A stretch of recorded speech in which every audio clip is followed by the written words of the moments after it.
Prajurit TNI tampak berjaga di gedung DPR MPR RI. Sejumlah kendaraan taktis juga terparkir di depan gedung DPR.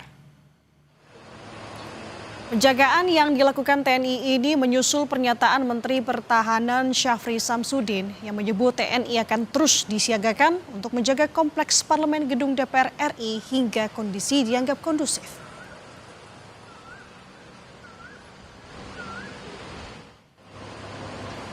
Ketua Umum YLBHI Muhammad Isnur mengkritik Menhan yang menempatkan anggota TNI untuk menjaga gedung DPR. Isnur menyebut penempatan TNI ini tidak tepat. Menurutnya sesuai dengan mandat konstitusi, TNI bertugas menghadapi ancaman yang mengganggu kedaulatan negara dan tidak menjaga gedung-gedung sipil seperti gedung DPR. Sesuai dengan mandat Undang-Undang TNI, Undang-Undang Pertahanan, Konstitusi, TNI bertugas untuk menjaga atau mengurus pertahanan yang mengancam kedaulatan negara. Tidak menjaga gedung-gedung sipil seperti DPR dan MPR dan DPD. Justru ketika TNI di sana, tujuannya untuk apa? Apakah menganggap masyarakat yang datang ke DPR itu sebagai ancaman kedaulatan? Justru ini adalah salah, keliru.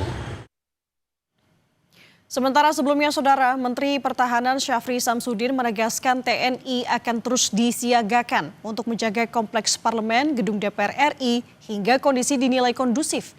Menurutnya, penjagaan ini adalah simbol kedaulatan negara. Penjagaan pun akan terus dilakukan prajurit TNI hingga kondisi yang dinilai kondusif. TNI akan menjaga simbol kedaulatan negara di DPR.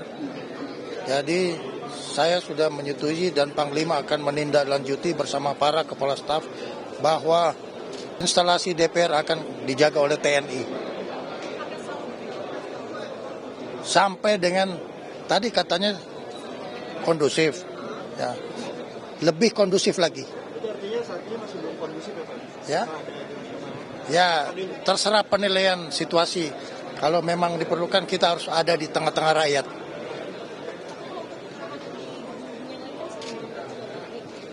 Ya, instalasi pemerintah yang perlu mendapat perhatian yang berhubungan dengan kedaulatan kita jaga semua.